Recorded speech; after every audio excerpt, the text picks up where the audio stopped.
Hello বন্ধুরা, তোমরা সবাই কেমন আছো? তো আজকে হলো অক্ষয় তৃতীয়া। আর দেখো আমার বর্মশাই বাজার থেকে গিয়ে 6টা প্রদীপ কিনে এনেছে। আর প্রদীপগুলো জ্বালাচ্ছে আমার ছেলে আর আমার শাশুড়ি মা। আর এতটাই বাইরে হাওয়া যে প্রদীপগুলো বারবার জ্বালাতে গিয়ে যাচ্ছে নিভে। তো তবুও একটা জ্বালাচ্ছে, একটা নিভে যাচ্ছে, একটা জ্বালাচ্ছে, একটা নিভে যাচ্ছে, এই করে করে একটা দিয়ে আর একটা দিয়ে আর একটা করে করে জ্বালাচ্ছিল। তো জ্বালানো হয়ে গেলে দেখো আমার শাশুড়ি বলছিল চল এটাকে নিয়ে দিতে হবে। তো দিল একটাকে দেখো ঘরের দরজায়, আর একটা নিয়ে দেখো হাতে করে আমার শাশুড়িমা দুই হাতে দুটো করে নিয়ে যাচ্ছিল।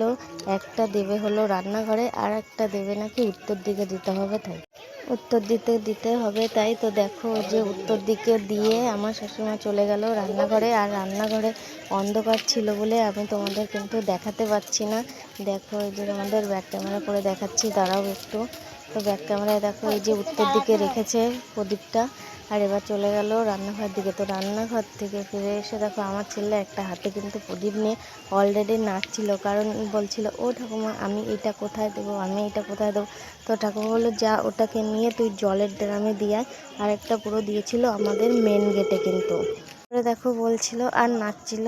তো তোমরা কে কে এরকম আজকে 6টা প্রদীপ জ্বালিয়েছো অবশ্যই আমাকে কমেন্ট করে বলো। আর শুভ অক্ষয় তিথির সবার জন্য অনেক অনেক ভালোবাসা রইল। যে যেখানেই থাকো ভালো থাকো, সুস্থ থাকো, এটাই আমি চাই। তো আবার দেখা হবে পরের কোনো ভিডিওতে। এখন টাটা।